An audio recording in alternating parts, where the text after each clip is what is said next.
everybody, welcome back to my channel. My name is Ashley. This is the Nerdy Nurse Adventures. So today I just kind of wanted to do like a small Disney trip recap. So we just got home a couple days ago from Disney World, and I first off just want to say this was one of the best Disney trips I've ever had. I had somewhere around like 7 or 8 Disney trips, and this was very low key. We were only there for 4 days, but we only did 2 park days with park hoppers. We did book through a travel agent, and I cannot recommend booking through a travel agent enough. It's such a great experience. We booked through Never Grew Up Vacations, and our travel agent was Amy. Amy Franks was wonderful. If you get a chance, I'm actually going to link her YouTube channel in the video, Come Fly with Amy. She has a ton of great videos about the places that she's traveled to, what she recommends, and I found her YouTube videos specifically on going to Disney really helpful because she had a video about the resort we were staying at and some tips on like Genie Plus and how to work that system, which was one of the new things for us. So we stayed at Port Orleans French Quarter. This was our second time staying there. We stayed there for our honeymoon in September, and wow, it's just such a beautiful, quaint resort. There's really not a long walk to any of the buildings, so when you get home after a long day in the park, it's not like you're walking and walking forever to get back to your room. The whole resort is pretty small, so when you're looking at like the dining area, it's very quaint, very comfortable. It's never crazy loud. Like I've stayed at the All-Star resorts, I've stayed at Art of Animation. They can be a little bit louder and it's kind of overwhelming, especially like I tend to be a little more introverted, so a day in the parks with a lot of people, I can feel a little overstimulated. So getting back to a resort that is just a little more low-key and chill is such a great feeling.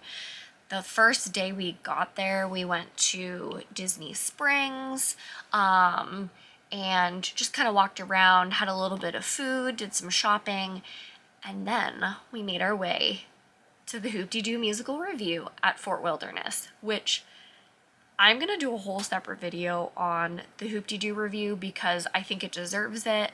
I'll just tell you it was a great time. Which reminds me, I want to talk a little bit about our firsts for this trip. So I had a lot of firsts. For someone who's been to Disney a couple times, I was surprised by how many things were firsts for me. So the Hoop-Dee-Doo was one of them. I had never done that before, and as I said, I'm going to do a whole separate video on that, so stay tuned for that video. If you subscribe to my channel and push the notifications button, you'll actually get notified when I make any new videos, and hopefully you'll see that one. This was also my first time at Epcot's Flower and Garden Festival, which really was probably one of my favorite times in Epcot. Like, I love Food and Wine Festival. I love food and wine, period, but I love Flower and Garden. I think it was so beautiful to look at. They still have increased food and wine offerings, so there's definitely a vibe similar to Food and Wine Festival, but a little more low-key and toned down. I also love how Flower and Garden has like a very increased environmental approach. There was a beautiful like butterfly landing where you could go in and learn about the butterflies, and they were just flying all around you. It was so beautiful. Well, this is our first time celebrating the Disney 100 in the Disney parks. As you can see, this is actually not from Disney. There you go. This is from Sam's Club. It's actually like $8, so I was like, sure, we're gonna get this one.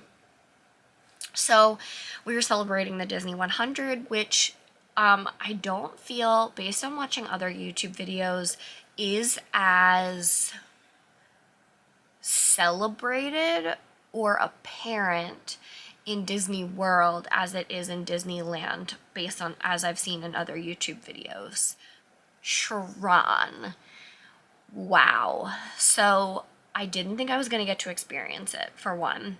We started our day in Hollywood Studios, and then we had park hopped to Magic Kingdom.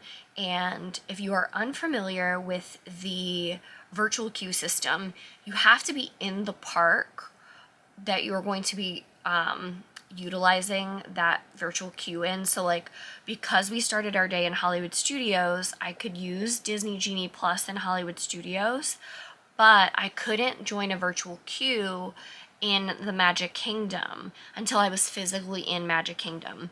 So we had started our park hopping process around 1 o'clock. We like left Hollywood Studios, got on a bus, transferred, and then made another transfer to Magic Kingdom. In total, almost an hour. We probably left a little bit after 1.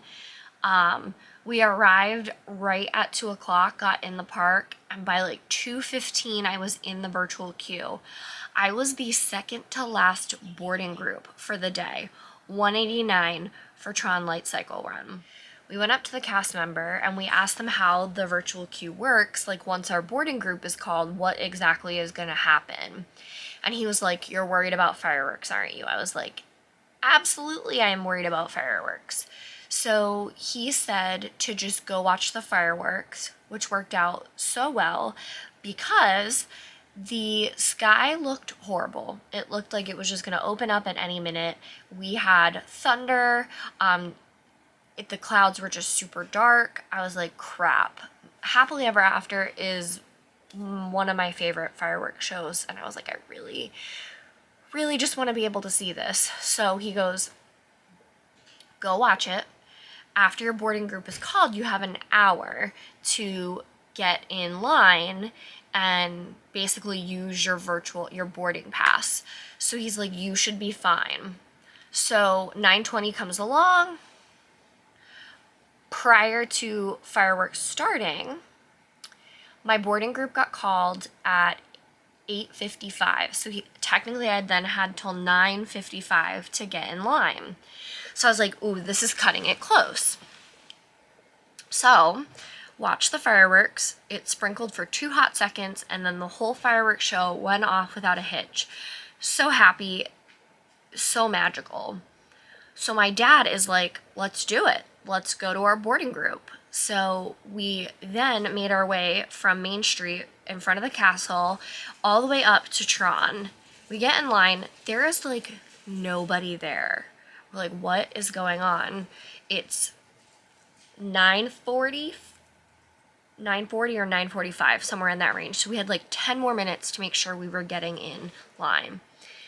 We walk right up, scan our magic bands, get immediately through. It probably took us from the time we got into the line to our little light cycle 5 minutes, maybe 7 minutes.